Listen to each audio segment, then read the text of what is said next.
responsible for so many people being in jail. And I know a lot of people, I'm kind of a William Buckley conservative. If you look at William Buckley, they all was against that. Milton Friedman, Thomas Sowell, because it's, I'm more of a libertarian on that. So it gives the government a reason to intrude into our lives. And if you think about it, the worst thing that the government can do, and this is what the founding father was concerned about, is them taking our property in our lives, in our liberty. And so I would do some things in that area. I would also have more education program, make sure that when people go into prison, that they're treated better. I don't think if you're under government care, you should have to worry about being killed in prison or being raped in prison. And what it does is that it creates a recidivism rates and things like that. So I look at things like that. And then a lot of the federal statutes right now that, once again, the founding fathers didn't intend, I push down on the state level and unfederalize a lot of crimes out there. Thank you. In the interest of time, I just want to move on to the next topic so that we have the opportunity to get to everything we wanted to cover.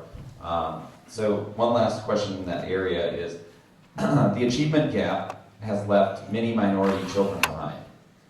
What steps in Congress would you take to help address this, and what kind of programs or leadership would you take part in the community to help improve the achievement gap? We'll start with Lucia. I would say that one of the things that I see, like I speaking about the Spanish community, because I get involved with that a lot, is the language barrier is a big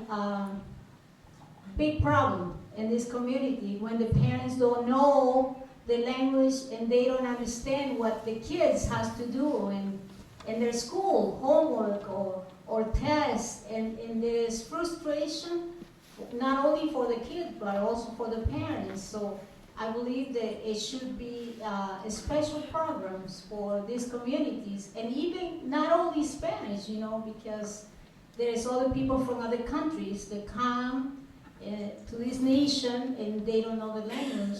So programs for families and students, it will be a good idea to do. Lacey, go ahead.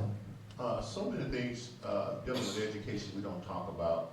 And as I mentioned, I had a great education. And one of the things that they did was every adult in that school treated every child in that school as if they were their own child. And I don't care how many degrees you have in education. I don't care how many studies you put out there. Unless you have that basic attitude, you're going to have a hard time changing the achievement gap. There should be some encouragement.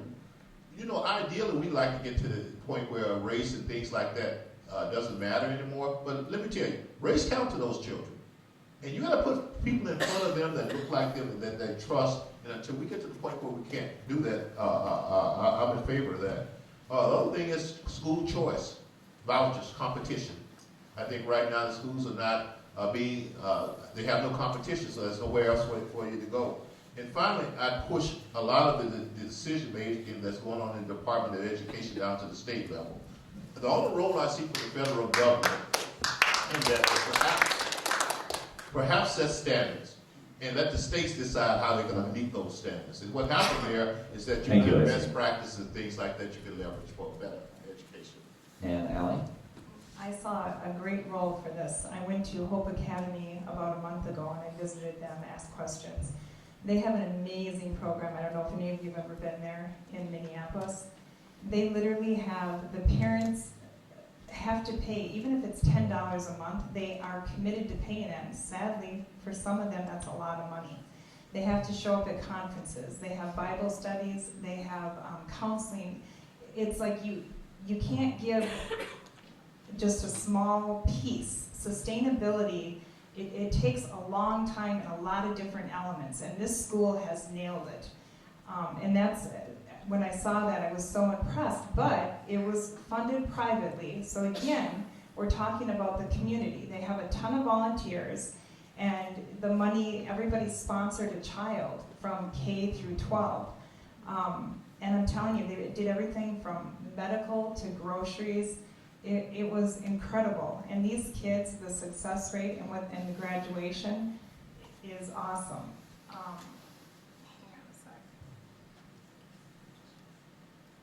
I'll let you answer it and then cut you off. Okay.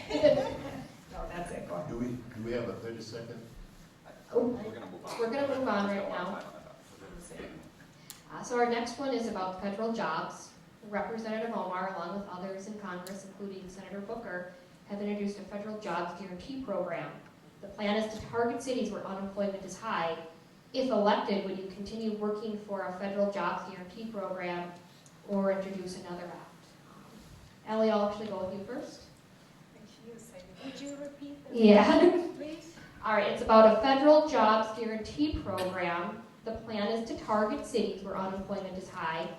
If elected, would you continue working for a federal jobs guarantee program or introduce something else? Absolutely not. Again, more government control, and that just imposes upon our freedom. We would have to come up with something else. First of all, unemployment is the lowest ever, lowest for African Americans, Hispanics, and women. I don't see where there's a problem. Again, I think it's more about the individual communities and people not getting in there and getting their hands dirty, like not giving anything away for free that's not necessary. Lacey, I'll go with you next. Well, there's two words in there that just scares the heck out of me. One is federal, and the other is guaranteed. I don't believe in the federal government solution to hardly anything. I think what best thing the federal government can do for us is stay out of our lives. I think that's the problem in our community. We've been relying on too much the federal government too much. And I mentioned my mom earlier, and what she taught me. My mom taught me there are no guarantees in life. This might lose some people. She had a phrase, root pig or die poor. And that said, root pig is how they get their food. You got to get up and work for what you want in life. And nobody's going to guarantee anything. So, no, I'm not in favor of that. In fact, once I get there, I introduce, probably one of the first legislation I'd introduce is to get rid of any type of thing with federal in it, and anything type of bill with guarantee in it. It's going out the window.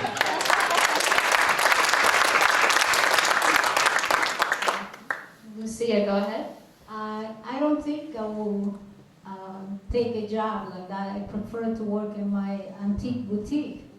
It's more fun. I can do it the way that I want it. I can move it the way that I want it, and no one has to tell me what to do. So I think that we don't need that. What we need is to get together as a nation, as communities, cities, states, and decide and see where are the problems and what kind of jobs we can create. As business people, as entrepreneurs, as so many different things. We don't need more government. No more government in our job, in our lives. Excuse me.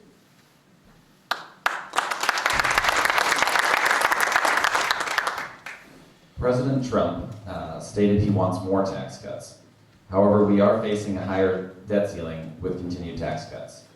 So how do you do the balancing act of cutting taxes, if you would continue with tax cuts, and work on our debt, our long-term debt at the same time? We'll start with you, Lacey.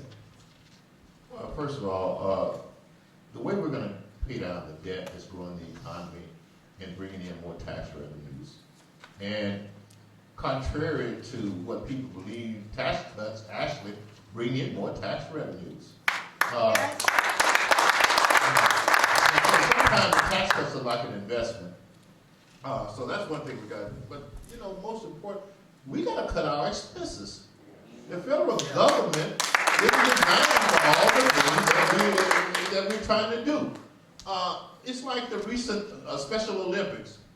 A program started by a billionaire family like the Kennedys, with a lot of billionaire friends, and the government is there doing that. So I'm saying cut the things that the government spends its money on down to the bare minimum, things like national defense, things like interstate commerce, and things like that. But we got to cut expenses and then grow our way out of it. But see, to cut expenses, you're going to have probably politicians with courage, and the American people are going to have to change their mindset to back when Kennedy said, ask not what you can do for your country, but what the country can do for you, but ask what you can do for your country. We need to get the American citizen back thinking that way. Okay, thanks.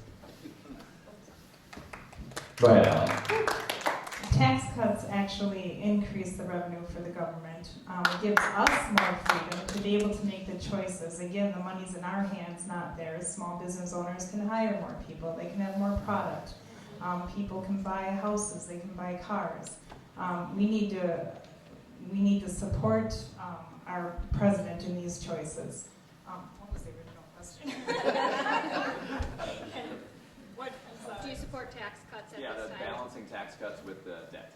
With the debt. Oh, and as far as debt goes, the same thing he said. It's absolutely ridiculous suspending the programs. Trump did put together a committee to go through and rake through some of these programs that we have that are being funded every year, and they do absolutely nothing. And we need to do that at the state level as well. But even more so, get the communities involved so we don't have to rely on the darn government. Lucia?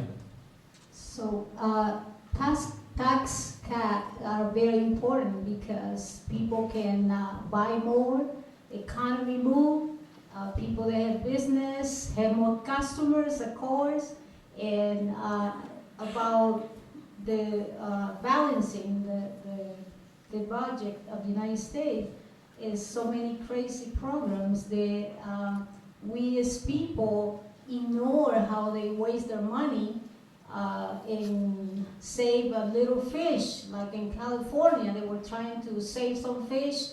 They would not do nothing for the people.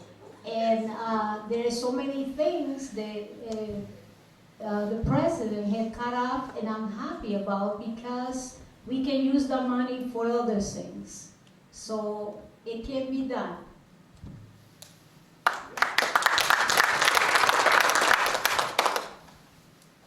Our next question is on infrastructure. How does our country address building our infrastructure